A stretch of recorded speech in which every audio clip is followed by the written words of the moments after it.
Hovlida ozgina ish bor edi.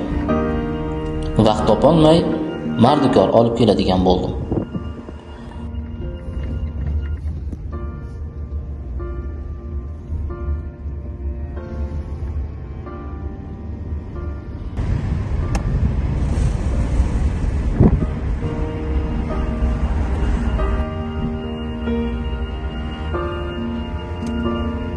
Ular to'planadigan joyga borib mashinani to'xtatgandim. 20-30 tasi birdan yopirildi. Assalomu alaykum aka. Nima ish qilish kerak aka? Qanaqa ish bor ekan aka? Shu uyda 4-5 ta mayda-chuyda ishlar bor aka. Tomorqani tozalash kerak, kerakmas o'tovlarni olib tashlash kerak aka. Mayda-chuyda ishlarda aka. Necha pul beryapsiz aka? Qancha beryapsiz aka? Qancha bo'lyapti? 100-120. 80 ming berasizmi aka? 80 ming? 60 ming beraman aka. Mayli aka. O'tiring aka.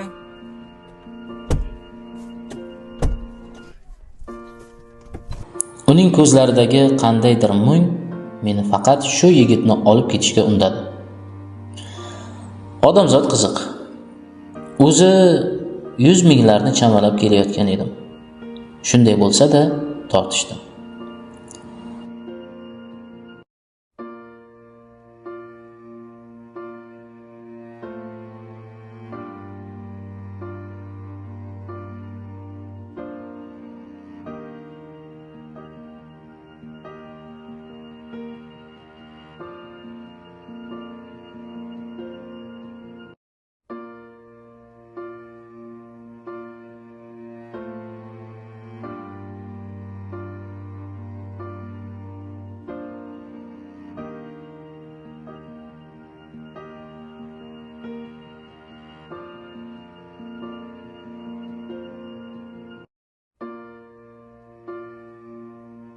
Uyga kelib kiyimlarini almashtirdi-da, ishni boshladi.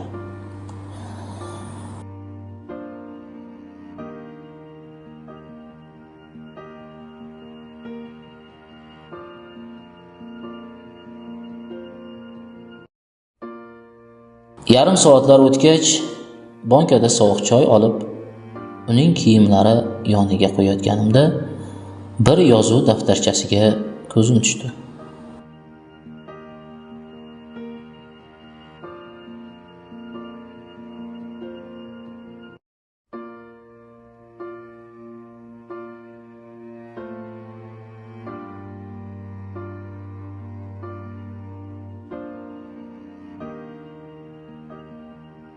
Husnixatning chiroyliligiga e'tiborimni tortdi. Ishim yaxshi bo'lsa, oyimga 20 ming, singlimga 20 ming, uyga 20 ming, mayda-chuydaga 20 ming deb yozilgan. Lekin negadir uyga 20 ming degan yozuv ustiga chiziq tortilgan edi. Demak, bu kelguncha mendan oladigan pulini hisob-kitob qilgan. 60 mingga ko'nmasa, ishsiz qolishini o'ylab aytganimga rozi bo'lgan.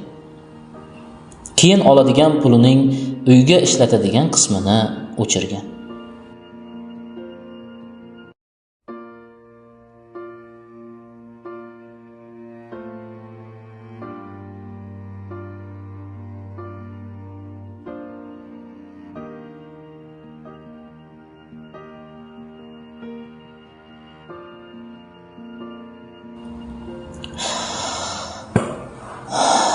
Odamlar bor. Jaraq-jaraq pul topadi. Ammo singlisi yo opasi tugul tuqqan onasini ham bir yo'qlamaydi. Akalik, ukalik, farzandlik burchini unutib qo'ygan ba'zilar esa davralarda hech kimga gap bermaydi. Lekin surishtirsangiz, nechta aka-ukasi borligini ham esidan chiqargan bo'ladi. Shular haqida o'ylarkanman, halol mehnati bilan topadigan puli arzimas bo'lsa ham, oqibatni unutmagan mardikor yigitga tan berdim. Tan berish bilan qorin to'yarmidi?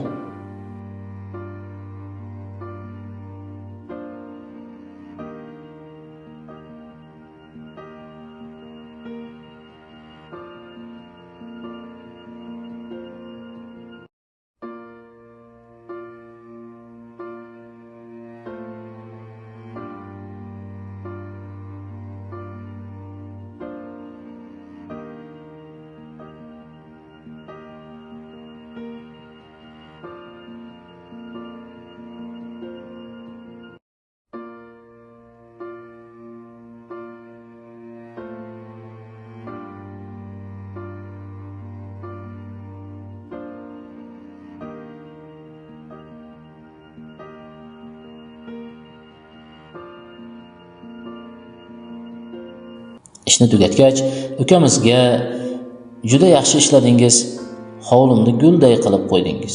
Rahmat, deb 2 hissa pul berdim. U avval unamadi. Endi faqat sizni olib kelaman, qo'lingiz gul ekan, deganimdan so'ng rozi bo'ldi. Chehrasidagi mung tarqaganday bo'ldi va duo qildi. Qalbi sof, halol, sodda odamlarning bunday duolaridan keyin yayrab yashaysan.